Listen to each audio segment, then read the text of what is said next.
जगज्जालपालं कचत्कण्ठमालं शरच्चन्द्रपालं महादैत्यकालं नभोनीलकायं दुरावरमायं सुपद्मासहायं भजेऽहं सदाम्बोधिवासं गलत्पुष्पहासं जगत्सन्निवासं शतादित्यभासं गदाचक्रशस्त्रं लसत्पीतवस्त्रं हसच्चारुवक्त्रं भजेऽहं रमाकण्ठहारं श्रुतिव्रातसारं जलान्तर्विहारं नराभारहारं चिदानन्दरूपं मनोहरिरूपं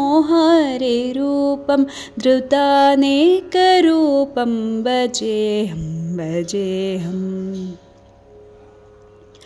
जराजन्महीनं परानन्दपीनं समाधानलीनं सदैवानवीनं जगज्जन्महेतुं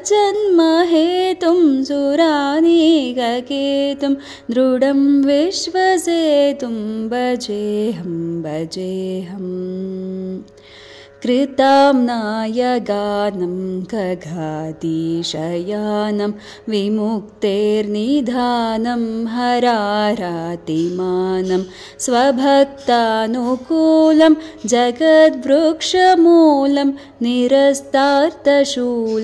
भजेऽहं समस्तामरेशं द्विरेपाभगेशं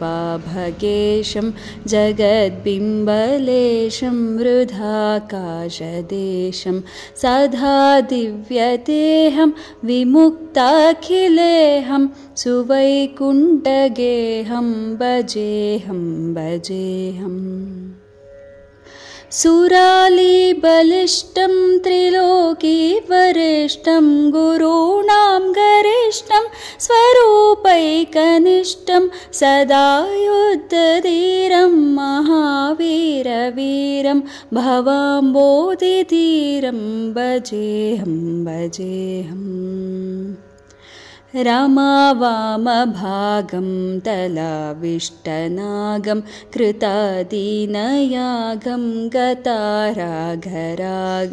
मुनीन्द्रैः सुगीतं सुरैः सम्परीतं गुणौघैरतीतं भजेऽहं रमावामभागं तलाविष्टनागं कृताधीनयागं गतारागरागं